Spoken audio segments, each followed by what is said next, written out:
में बहुत अच्छा। बिस्मिल्लाहिर्रहमानिर्रहीम। नाजरीन मोहतरम, आप मेरा यूट्यूब चैनल देख रहे हैं। मेरा नाम है ताहर नईम अख्तर। तमाम देखने और सुनने वालों को मेरी तरफ से अस्सलाम वालेकुम। बड़ी ही खैर की खबर है कि निगरान कबीना तरतीब दे दी गई है और उसमें ये भी अच्छी बात है कि एक्सपर्ट रखे गए हैं, टेक्नोक्रेट्स हैं। और दूसरी बात जो कि इंतहाई अफसोसनाक है वो ये है कि इलेक्शन कमीशन ने हल्का बंदियों के लिए ऐसा शेड्यूल दिया है जिससे इलेक्शन खामखा जो हैं वो लिंगर ऑन हो रहे हैं। देखिए, पाकिस्तान पहले ही अपनी माशी हालत तबाह कर चुका है। डॉलर का रेट कहीं टिके नहीं दे रहा, रुपए की कदर ज़मीन बोस हो रही है, महंगाई का तूफ़ान दर तूफ़ान अवाम पर आ रहा है और ऊपर से ये टेक्नोक्रेट का सेटअप, ये क्या करेंगे बेचारे। ये ज़्यादा ज़्यादा कोई ऐसी पॉलिसी दे देंगे लेकिन उस पॉलिसी का आवाम को कोई असर नहीं होगा, क्योंकि इनकी नज़र ना आवाम की हालत पर होती है और ना इनका हाथ आवाम की नब्ज़ पर होता है। ये ठंडे कमरों में बैठकर मुतालिया करने वाले लोग हैं। इनको क्या पता कि अवाम पाकिस्तान के साथ क्या बीत रही है। ये जो शेड्यूल दिया है हल्का बंदियों का इलेक्शन कमीशन ने, ये शायद ही किसी सियासी जमात को कबूल हो, सवाए उन जमातों के जिनकी आवाम के अंदर ज़रा भर भी से नहीं रही, जो बिल्कुल फारग हैं, जिन्हें आवाम अब पसंद तो क्या देखना भी गवारा नहीं करती। लिहाजा इलेक्शन कमीशन को ये सोचना चाहिए कि वो अपनी इस्तेदादे कार बढ़ाकर इस ज़िम्मेदारी को एक्सपीडाइटली करे और आइन के एहतराम में 90 दिन पूरे करे कि अंदर अंदर इलेक्शन करवाएं। ये इलेक्शन कमीशन का अदारा सवाए इस काम के कि उसने इलेक्शन कराना है वतन अजीज़ में, और तो कोई उसकी ज़िम्मेदारी है ही नहीं। इसको सुप्रीम कोर्ट ने जब पूछा तो इसने तब भी अपनी माजूरी का इजहार किया कि मैं इतने दिनों में इलेक्शन, जब भी इस पर कोई कौमी ज़िम्मेदारी आती है ये लेट जाता है और कहता है मैं इलेक्शन नहीं करवा सकता। ये फिर अदारा है क्यों?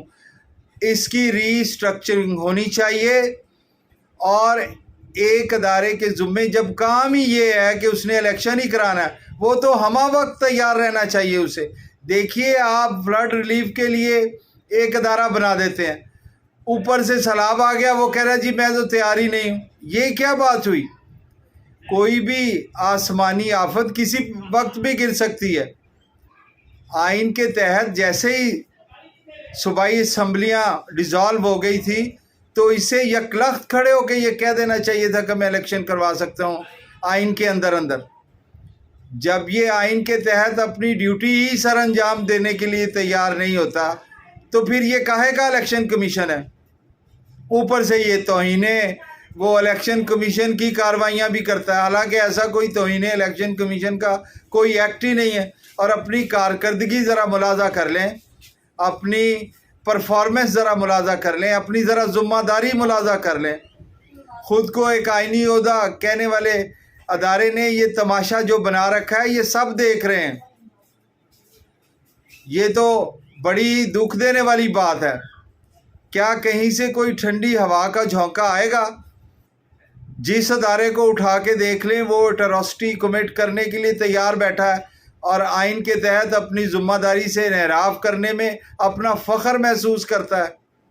ये तो माशरे की कोई बात ना हुई, ये तो तबाही बर्बादी की तरफ लेके जा रहे हैं।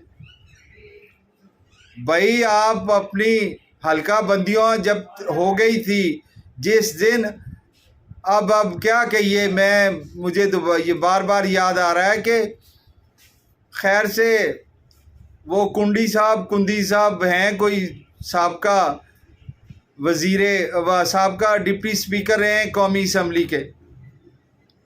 वो रात एक निजी टीवी को अपनी बात करते हुए फरमा रहे थे कि हम अदालत में जाएंगे। और भाई, आप खुदा के लिए अपने वजीर आला सिंध से पूछिए, आप आखिरी 2 दिन रहते थे हुकूमत वफाकी ख़त्म होने में कि आप हल्का ये जो आप सेंसस है उसको प्रूव करके गए हैं। आपको उस वक्त ज़रा ख्याल नहीं आया। अब आप आवाम को अपना दूसरा रुख दिखाना शुरू हो गए हैं। आप इस तबाही बर्बादी में पूरी तरह शामिल हैं। कुंदी साहब, आप बताएं, आप पूछें, आप जरदारी साहब से पूछें, आप बिलावल साहब से पूछें अपनी सीसी की मीटिंग में। पता नहीं आप मेंबर हैं भी हैं या नहीं हैं। आप कल डिफेंड कर रहे थे कि इलेक्शन 90 दिन के अंदर अंदर होना चाहिए। इलेक्शन तो 60 दिन के अंदर सूबाई असम्बलियों के भी होने चाहिए थे जब आप उज़र तराश रहे थे। ये आप ही का वज़ीर आला सिंध था जो यहाँ साइन करके गया है, सेंसस को प्रूव करके गया है। अब आप कह रहे हैं ये इसका दुख अवाम के अलावा किसी को नहीं है, ये आप तो लीडरान हैं, आपको क्या लगे। लिहाजा गुजारिश ये है कि जितना भी तेज़ी के साथ ये काम किया जाए हल्का बंदियों वाला, और आइन की मंशा के मुताबिक 90 दिन के अंदर अंदर इलेक्शन करवाया जाए ताकि ज़िम्मेदार हुकूमत बने अवाम की और वो अवाम के हाल पर कोई रहम करे, ऐसी पॉलिसियां लेकर आए जिससे अवाम को सुख का सांस मिले। बहुत मेहरबानी, बहुत शुक्रिया, गौर फरमाइए।